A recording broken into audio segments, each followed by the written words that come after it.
అంటే ఇలా వెళ్దాం రా అంటే వచ్చాము. ఇలా ఓకే. ఇన్‌స్టాలో చూసాను అన్నాడు. సర్లే పద అనేసి వచ్చాము. ఓకే. ఇక్కడికి వచ్చి చూస్తే అంతా బాగానే ఉంది. మన అంటే మా అనుకున్న ప్రైస్‌లో మీరు ఇచ్చారు. ఓకే. బాగానే. మేము ఎక్కడ చాలా దూరం నుండి వచ్చాము. అవును.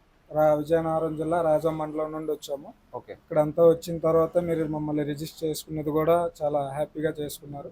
అంతా బాగానే ఉంది. నచ్చింది. సో స్టార్టింగ్లో మాట్లాడినప్పుడు కంటే ఇప్పుడు ఇతనితో మాట్లాడిన తర్వాత నాకు ఆ భావన నాకు బాగా అర్థమైంది. సో జీవితంలో చాలా కష్టపడతామండి. సో కష్టపడంతో పాటు తగిన గుర్తింపు రావాలి అనుకుంటే ఖచ్చితంగా మన రిషి అన్నట్టుగా మనీ ఈజ్ మేక్ ఎవ్రీథింగ్ అండి. సో అలా అని చెప్పనేసి ఎవరిని మనం మోసం చేయకుండా కష్టపడి వ్యాపారంలో నిజాయితీగా ఉంటే ప్రజలు కూడా మళ్ళీ అంతే సహకరిస్తారు. ఫాలోవర్స్ ఎవరైనా ఉన్నా కూడా ఖచ్చితంగా రాజాంలో రిషి కలెక్షన్స్కి అయితే ఒకసారి విజిట్ చేయండి. ప్రైజెస్ అన్ని కూడా కంపేర్ చేసి ది బెస్ట్ అనిపిస్తే మాత్రం ఖచ్చితంగా సపోర్ట్ చేయాలని కోరుకుంటున్నాను. డ్రీమ్ హౌస్ కట్టుకోవాలంటే శ్రీనివాస్ స్టైల్స్ అంటే కంపల్సరీ రావాలి. తెలుగు కన్స్ రాదు, పర్లేదు, ఒరిస్సాలో చెప్పండి. ఏం పర్లేదు, ఎలాగైనా రావాలి. మీ టైల్స్ చూసి మీ ఇల్లు లుక్ వస్తుంది అంతే. థ్యాంక్ యూ అండి. సో మన రిషబ్ అన్నట్టుగా మీ డ్రీమ్ హౌస్ ప్రాజెక్ట్ ఏదైనా ఉంటే ఆ బాధ్యత మాకు అప్పచెప్పండి.